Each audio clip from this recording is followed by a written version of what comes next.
राजगोपाल जी, जील बहन, विनोद बिहारी जी, उदय जी, प्रदीप, प्रियदर्शी जी, और जिनका मैंने नाम किया उनसे भी ज़्यादा सम्मान के साथ उनको भी, जिनका नाम मैं नहीं ले पा रहा हूँ क्योंकि मैं नहीं जानता हूँ, वो भी हमारे लिए बहुत महत्वपूर्ण है। हमेशा किसी भी सभा में इस तरह की बातें बहुत होती है, उस तरह की बातें नहीं होती। तो मैं ये समझता हूँ कि आज की यह संगोष्ठी या आज का जो मित्र मिलन समारोह है वह इसलिए महत्वपूर्ण है कि इधर के साथ साथ उधर भी है। और कई जगह तो उधर के लोगों को किराए पे लाते हैं, लोग भाड़े पे लाते हैं, लेकिन यहाँ लोग संकल्प के साथ आए हैं, एक मजबूत इरादे के साथ आए हैं। इसलिए दर्शक के घर में बैठे सभी श्रोता लोग इस समारोह के सिर्फ श्रोता और दर्शक नहीं हैं, बल्कि मुझे लगता है कि आने वाले दिनों में इस तरह की बातों से आदरणीय राजा जी ने बात शुरू की है, मैं वहीं पर तुरंत पहुंचने की कोशिश करता हूं।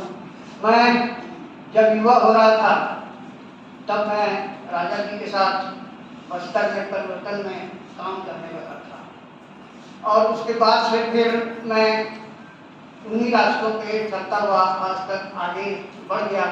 यह है कि वहाँ राजा जी आंदोलन भी करते थे, संघर्ष भी करते थे, लेकिन साथ साथ पत्रकारिता भी करते थे। वहाँ वो गाँव की गुहार नाम की पत्रिका निकालते थे, उसकी जिम्मेदारी उन्होंने की। मैं बिहार का हूँ, दिल्ली में मैंने काम किया, लेकिन मेरी पत्रकारिता की शुरुआत जो है वो छत्तीसगढ़ में खासकर कांकेर से, क्योंकि वहीं से मैंने लिखना पढ़ना शुरू किया। मैं ये बताना चाहता हूँ कि आज़ादी के बाद जब भूदान आंदोलन शुरू हुआ तो देश भर में विनोबा जी की यात्रा के कारण एक वातावरण बनता रहा। और बाद के दिनों में लोकनायक जयप्रकाश नारायण जी ने भी कहा कि अगर विनोबा भावे यात्रा शुरू नहीं करते तो हम लोग कहीं किसी कमरे में चुपचाप बैठे बैठे दुनिया को देखते सकते, लेकिन विनोबा जी ने यात्रा की है तो हम लोग सक्रिय होते। फिर भूदान यात्रा के बाद छात्र संघर्ष हुआ, छात्र आंदोलन शुरू हुआ, और जयप्रकाश नारायण के नेतृत्व में पूरा परिवर्तन जो है देश के लोगों ने देखा। और जयप्रकाश नारायण के आंदोलन के बाद से गांधीवादियों की जमात से कोई ऐसा व्यक्तित्व उभर कर नहीं आया है जिसको कि हम शिनाख्त कर सकें।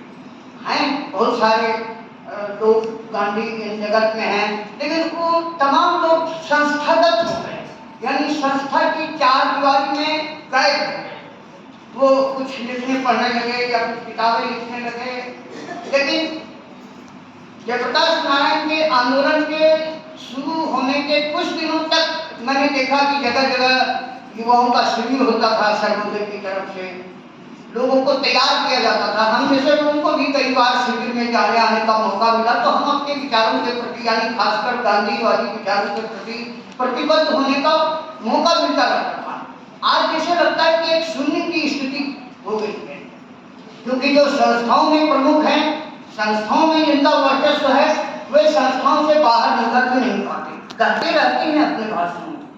लेकिन मैं यह पूरे दावे के साथ कह सकता हूं कि पिछले 40-45 साल के अनुभव के आधार पर कि इस देश में अगर कोई एक गांधीवादी नेता है तो वह हमारे बीच बैठे राजगोपाल जी, जो संस्थाओं में नहीं रहे, अपनी संस्थाओं से बाहर निकलकर सड़कों पे आए और कई तरह के आंदोलन की शुरुआत की।